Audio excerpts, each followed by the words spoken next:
All right. Welcome back to Happy Hour with Heather and Guest, episode number 79. I'm that other dude, Andrew, and I'm joined, as always, by Heather. Hello. And based on the last time we did an episode where you had suggested I wear a different cap each time we record, Yeah.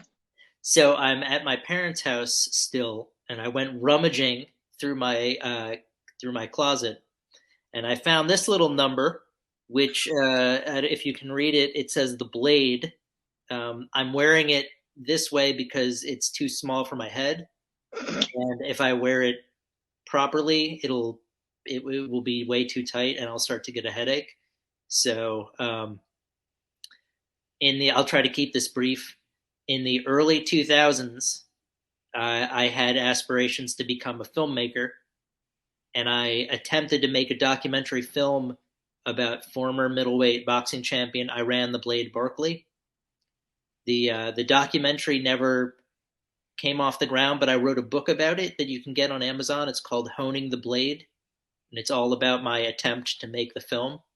But I believe this was a gift I got, I think, from my mom, who got this for me as a commemorative thing. So I thought it would be appropriate, even though it's 80 plus degrees outside and very humid here. I'm wearing this knit wool cap. Anything for the show, right? I mean, look, I offered to eat my fedora last week. No one And took no, no no one one took you up on it. no one took me up on it. I think two people voted no, which I believe you were one of those people, so I appreciate that because the fedora is 37 years old, and by now it's probably a collector's item. Yeah, I wouldn't want you to have to eat your hat. Thank you, I appreciate No. that. And the way you just said that so matter of factly is one of the funny. I mean, I'm not expressing it by laughing, but that was one of the funniest deliveries you could have done. Yeah, I don't want you to eat your hat. No, No. no. Okay, And I well, have your book. I have your book. oh, Oh, nice. yeah, I have that book. Thank you. I'm Yeah, turning my fan on. yeah. I'm turning my fan on because it's a little warm in here. Right, yes. Well, I have my air conditioning unit on to 78, so it's actually not so bad. But outside where I am in South Carolina, it's probably really humid. So, either way, today we're doing episode number 79. This was your pick, and you picked Chant of the Goddess. Yeah, so were you surprised by this pick? The name, because I hadn't heard the band before, You so have? I had not. I Oh, had you not. had not. No, the name was a little bit difficult to kind of figure out what the type of music was. Um, like if you're going to listen to a band called Megadeth, you sort of know a little bit ahead of time. Like, okay, I can see where this is going. Um, Chant of the Goddess, I had no idea, but I was pleasantly surprised when I put it on, and it was right in the sweet spot. But I'll get to my thoughts after you. Yeah. So Yeah. I thought you might be a little surprised because it's quite heavy. it Quite was, heavy. yeah, it was a lot, not a lot heavier than I'd anticipated, but you typically are more of a doom gazy type person, and this was very heavy for your tastes. Yeah. Yeah. So Yeah. Let's just say that every so often I just really, because of anything that's going on, life wise or whatever, it just sometimes it's just so nice to put on something really, really, really heavy. And, and sometimes I just really want that heaviness. So sometimes I just need to feel that heaviness. And I think this was the perfect thing. So yeah, they came out, they're from Brazil, and they have two albums. Um, Chant of the Goddess And then their new one is Martial Laws of Discordia, and that was released in April. And there's 5 songs. The fifth song, Damn, was originally a System of a Down album or song. It was off their I believe they have 2 demo records that they released, demo 1 and demo 2, and I think this one was off one of those demo records that they released. So it's kind of a more on the obscure side, which I thought was really cool. These albums are heavy, just what I just the thing that I needed this week. The first album is slow and hypnotic. It has a mythical quality to it that I really, really liked. It has both clean and harsh vocals. I typically don't go, I don't gravitate towards music that has harsh vocals, but if it has a mixture of clean and harsh, I kind of like that mixture of both. It's a little kind of satisfying. There's a lot of instrumental parts, some really heavy and some that sound almost Middle Eastern in the quality, which I thought was a really cool combination.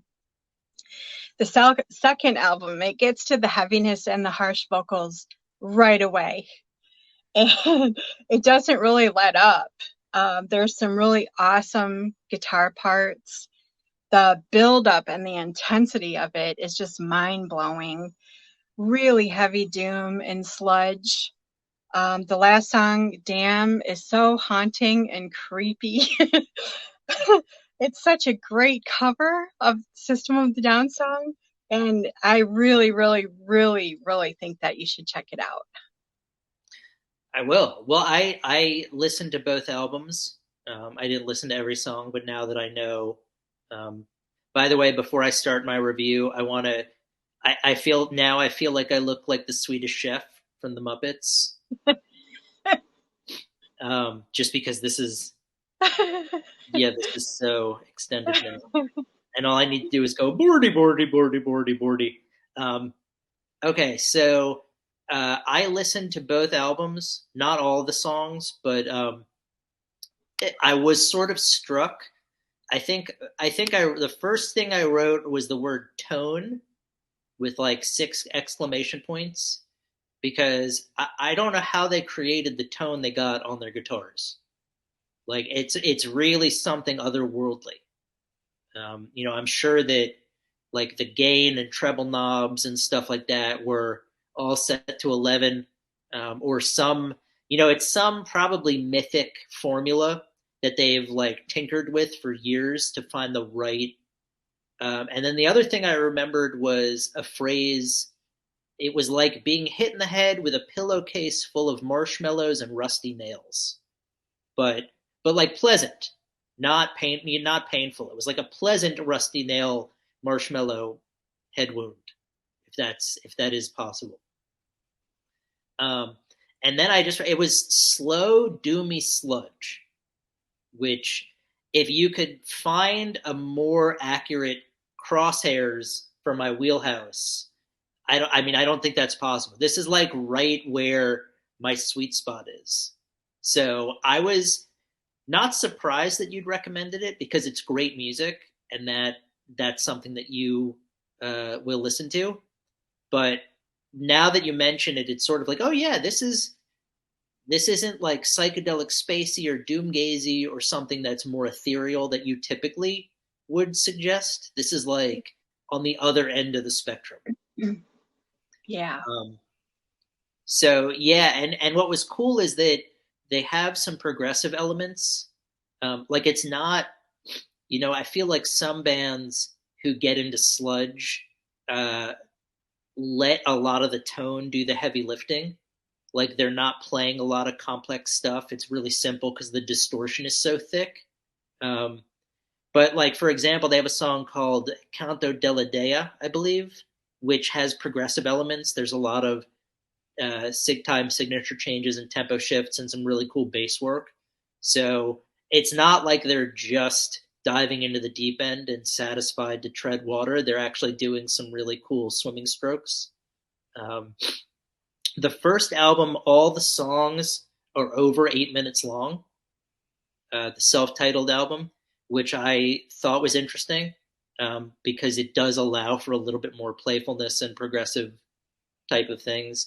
Second album, Martial Law of uh, I have it's auto corrected to Martial Law of Discord, but I think it's Martial Law of Discordia. Um, the longest song on that one is 9 minutes, um, and they have they had a song that I immediately went to called "About the Brevity of Life," which is only 2 minutes long, and that's like much more lighthearted, ethereal, instrumental type stuff. That's like the opposite. That is such a nice counterbalance to the rest of the album, which is really deep and guttural. Like this one is really like light and playful. But both albums I wrote, it's like they grab you right by the shirt lapels and they just don't let go, and you're sucked in. Um, as soon as I listened to both albums, I was like, "Oh yeah, well, this is clearly what I'll be listening to for a very long time." Yeah. Um, Yeah. so yeah, so well done. The more I think about it now, the more I am surprised again at how different it has been from a lot of your typical suggestions.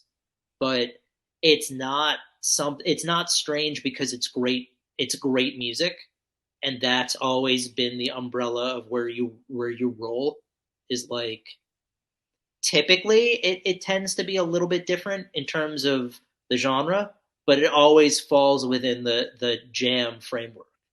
Yeah. Yeah. Yeah. It um, was it's a little I think what kind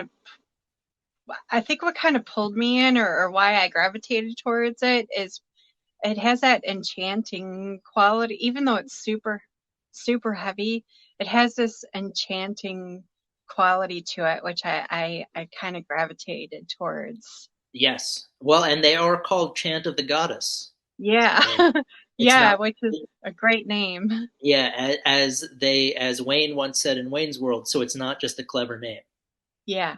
When Yeah. they're talking about the shitty Beatles, he asks the bouncer, and he says, "Are they any good?"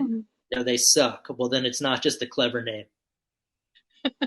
So, Yeah. Chant of the Goddess, there is an enchanting quality to it. There is a It is interesting because when you hear it initially, you wouldn't think that it has that hypnotic quality to it, but it does. Yeah. Yeah. So, And I believe it's been 6 years in between the release of their two albums. So uh, apparently they took quite a while, working on this one, and yeah, it's well, really good. it shows. I mean, what was interesting is a lot of times if I listen to like a self-titled album that's released years previously and then the most recent album, they've really taken a lot of chances and moved in a much different direction. This one is certainly different, but all the same tone and roots and whatever worked in the self-titled album is clearly there. Yeah. So um, Yeah.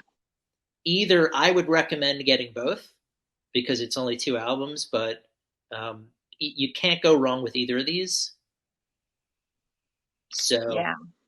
and I'm glad that they just released an album because then that means they're still making They're, music and they'll they're be hopefully making more music. yeah, or touring or doing whatever. Yeah. Yeah. Yeah. And I was a little afraid that they wouldn't be on streaming, like like I think their first album, I found it on, it was up on YouTube, but their second one wasn't. So I was a little afraid that it wasn't going to be on any streaming services. I'm like, did I pick a band so obscure that they're not even on streaming? Yeah. Well, they both of their albums are on Apple Music, Oh, good. so that was so it was easy to find. Um, Good. But yeah, no, this was a great choice, and I look forward to. Um, I think as soon as we finish, I'll go listen to Down and check that out, and then just have them in the background. You Yeah. know, it's interesting because again, you'd think with that heavy tone, it wouldn't make for good background music, but I feel like it does. Yeah. So Yeah. I'm excited. Yeah. Cool. Well, All right. good. Well, this was a good choice by you, Chant of the Thank you. Goddess. Um, Yeah. and next week we'll be diving into Lopan, which is I believe they're from Ohio, and I went and saw them and ASG the night before my aneurysm in DC. So, um, and the drummer unfortunately had a cancer diagnosis. I think he's in remission now, but I'll have to see what's been going on. I got a very nice email. I corresponded with the lead singer for a little bit to see how things were going, and I shared with them that I had seen them the night before the aneurysm, and that you actually had bought me a replacement concert shirt because I think I had lost mine. I think I was wearing it the next day, and lost it in the whole ordeal. So, but we'll get Yeah. into that in greater depth next week. Yeah. I emailed them to see if I could get if they had like the concert Right. like a t-shirt from that specific concert because that's what I wanted to get. Yeah. That's the one I wanted to get, and I actually did email them to see if there's like Yeah. some like crazy off chance that they may still have a t-shirt, but Yeah. It's all good. I mean, I still have the one you got. yeah. That's all that's important. So, uh, Yeah. but yeah, we'll talk Lopan next time. In the meantime, I would get both albums from Chant of the Goddess and just listen to them on repeat. Yeah. That's the mandate from Yeah. today. Yeah. All right, cool. Well, thank you, Heather. Thank you.